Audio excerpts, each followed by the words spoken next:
Welcome to Santo, Sam and Ed's Total Football. Well, it's time to introduce a very good friend of ours. He's a regular panellist on ABC TV's Sunday morning show, The Offsiders.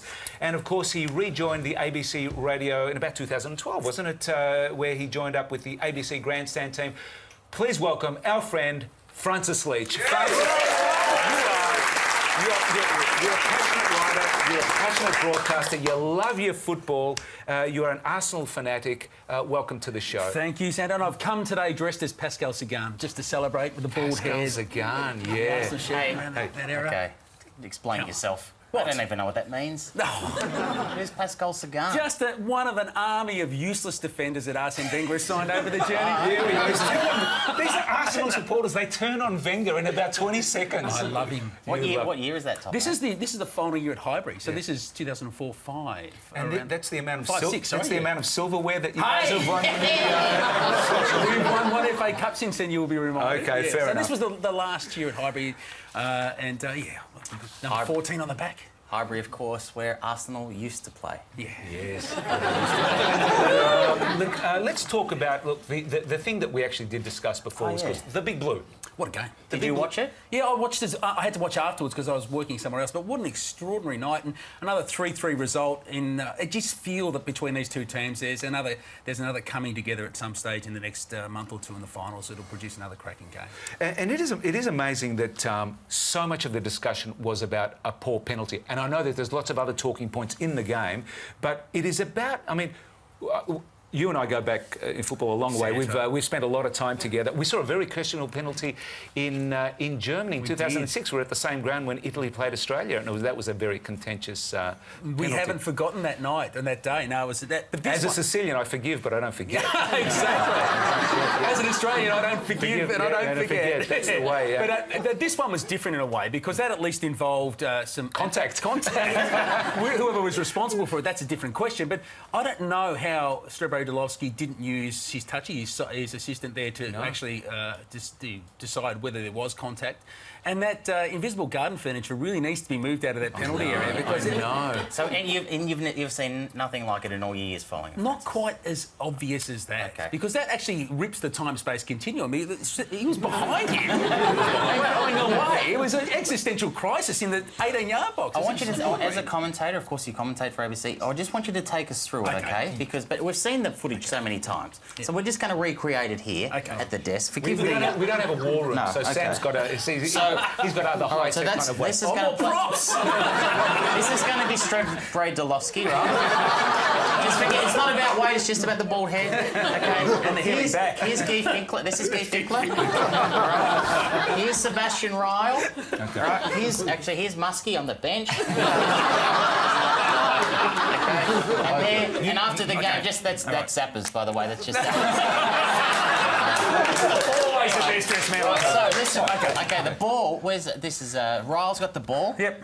Yeah, and the goals are there. So Finkler's actually in front of him. Yeah, he's in front of him. And Ryle, he comes behind the coffee cup. He goes around. And he's behind Finkler. Then goes down. Yeah. Then what happened? And Strip-Brain, in the guise of George Animal Steel, goes and starts dribbling all over the table. Hideous green. And he points to the spot. Doesn't go to the linesman. No, he just goes to the spot himself. Francis, just be careful, mate. They're vintage. And then Finkler. He looks at the referee. Goes, "What have I done?" In that polite Brazilian accent of his. And by the way, if you're just joining us, it's a new show called Three Men and Their Dolls. And then obviously Muskie's on the bench all upset, and then. This one. This after the penalty's given, Ryle walks past and gives him a clip on the head. There we go. And if that was in wrestling, he'd just be doing the flip. And actually, there's actually more contact in wrestling than there actually is in that penalty. All right, that's enough. Then just be careful. He actually does want the ball. Well, actually, can you hold that up next to you? Just next. All right. On Shootout on Sunday evening, Mark Bosnich, who was quite upset about the whole thing, he put forward what he called his 4-point plan. So this was him when he was on the show. 4 points I pulled up from last night. Number one, the communication things. I think So he's suggested 4 things, Francis. Communication, as in there needs to be some kind of summit between a summit. Oh, can Bozza be the convener of the summit? Wouldn't that be great? Imagine Bozza owning a think tank. He's pretty passionate about this. He is. He's very passionate about this. He thinks there should be referees from Asia coming into A-League games. He thinks that at the end of a game, referees should actually explain their decision making. And the big one for me, number 4, he wants to introduce video review through FIFA. Now, how realistic in that 4-point plan, Francis? How realistic and also how effective would any of those be? Well, the bottom one's not going to happen while Sepp Blatter remains in charge of FIFA, because he is constantly and continually batted back any suggestion of video review. And there's probably a good point for it. The football likes to have an integrated set of laws that can be used and applied virtually across any game, anywhere. The one sort of caveat to that is they do allow the 5th official to make mistakes behind the goal in the Champions League games, because they often don't get it right. But they're very conscious of not making the game more difficult to officiate or be less cost-effective in third world countries where video review will not be available. So you start setting up a 2-tiered, 3-tiered system where in some countries it's available and it's used, in other countries it's not. So I can't see that one happening anytime soon. Officials from other countries, maybe, but then there's the issue about, do we professionalise our own officials? Does Strebro Delossi come out of the witness protection program and become a full-time referee? What's more dangerous? I don't know. Why wouldn't they have full-time referees other than the cost? Well, that would be the problem. And they would only get the opportunity really to referee 1 game a week at most. So what do they do with the rest of their time? Be cameramen, I guess. But that's one of the issues. But they're not bad suggestions. But the one about suggesting that they need to actually explain their decisions, I don't agree with that, because I think then you're opening up a Pandora's box of them having to justify every single decision, and that would just be counterproductive in the end, because in the end you've got to live with the decisions that are made and improve the quality of the officiating. That was poor on the weekend, and the one thing that it did speak to was for all the sceptics about the game, it played in their ballpark, as if to say, there it is again. The crucial moment of the game, was it simulation or was it a bad refereeing decision? But it doesn't do the game a great service at a time when football should be celebrating all the things that are great about it, which we have been doing. Yes.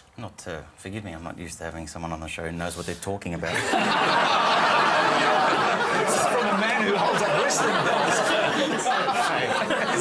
Zappers. That's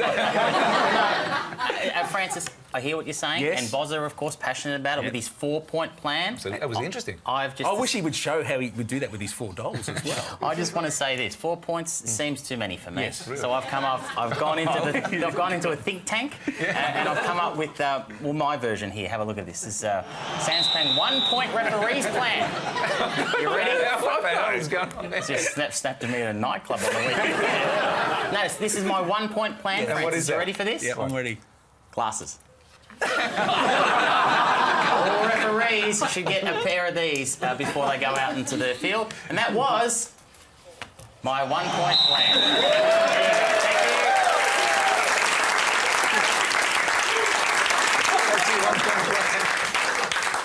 It just sounded very much like a 0-point plan. There was, there was a lot of other. We mentioned there's a lot of other talking points. It'd be terrible for the Big Blue just to be hijacked for just one decision. There were some other great stories. Shane Smeltz. I mean, I know that there's people you either love him or you hate him, but he's a phenomenon. He really is. He really is. Now he first played professional football, I think, back in 1999 with the Brisbane Strikers in the dying days. There he is. He's mixing it up with and he's given it to Bessart, which is great because it only just makes the drama even more delicious. And tucks away the penalty, but I think the second goal was even more emblematic of what he's become at 33 years of age. He doesn't need to be the quickest player, but, in all this was reminiscent of Harry Kane's goal for Spurs a couple of weeks ago. Yeah, don't bring that up. You ruin it. But the ability to, he just run to the right place and direct the header on goal. Look, he scored, I think it's 86 goals over 149 games or thereabouts. Yeah. He's only just behind Archie in the all-time scorers list. He's had an incredible career. He's played at 15 clubs. He's been at more clubs than Kanye. He's been at 15 clubs. And that's not including Shandong Lueng with his 16, where he spent 5 days in China. Went, not for me. What happened? 5 days? He was signed. Went, no, we're Was that a coming classic? home. The missus said, "Look, I don't know. The I'm contract not looked eating good." those berries. And he came back, and there's 5 just days, though. 5 days, 5 day days. turnaround. That's and not a long he's, stint. he's an extraordinary player, and he scored against Italy at the World Cup. He will did always too. have that. He did. New Zealand, they were undefeated in that World Cup. They drew 1-1 against Italy. How good was that? He was on the score sheet. What a career. Damien Duff, if we move on, because that was, of course, that wasn't the only game that was played in the A-League. Damien Duff, how bad is that injury that he incurred at the Phoenix? Look, my understanding is it's very serious, and it's both ankle and ligament injury, which is unlikely to see him play again in the near future, if at all, for Melbourne City. That at his age and stage of his career, extraordinary career that it is, that it's going to take a significant time out of the game for him to get back. How old is he? I think he's 34. So by the time he recovers, he can still go to the Indian Super League? Yeah. He's still got plenty of time. How long it takes to recover from that injury? About 6 months. So he's 35. He's a bit young. Yeah. I don't think an Indian He'll be on a rookie contract. I don't think an Indian Super League club would touch him for about 10 years. Speaking of players that have slightly got on, our very own Mark Schwarzer. Yeah. Now, he's recently got a contract with Leicester. This happened during the week, right at the end of the game. Now, we always hate... I mean, we love him so much. He's saved our bacon so many times. But what do you reckon, Francis? Is it time for Mark to possibly hang up the gloves? I don't know. Look, I think the market will out, and I think this is the thing about football. If his services are in still demand, he'll keep playing because he loves the game that much. He keeps himself in fantastic condition. He always has. That's not his greatest moment. But it's always difficult for sports people across any discipline or code when they get to this stage of their career. Every mistake is seen, is this the last one? Does this mean it's over? He's still playing in the Premier League. Leicester are desperately trying to get out of a relegation hole that they're in at the moment. I think they're still... If he's still got the passion to play, he'll continue to play somewhere, but that wasn't a great moment. But gee, they do have a wheelchair ramp there at Leicester, so it's okay. Yeah, I've used it many a time. Yeah. Francis, we might get you to stick around if that's I'd love to okay. do that. We're loving talking football with you, so stick around. More Total Football after the break. Francis Leach and staying with us.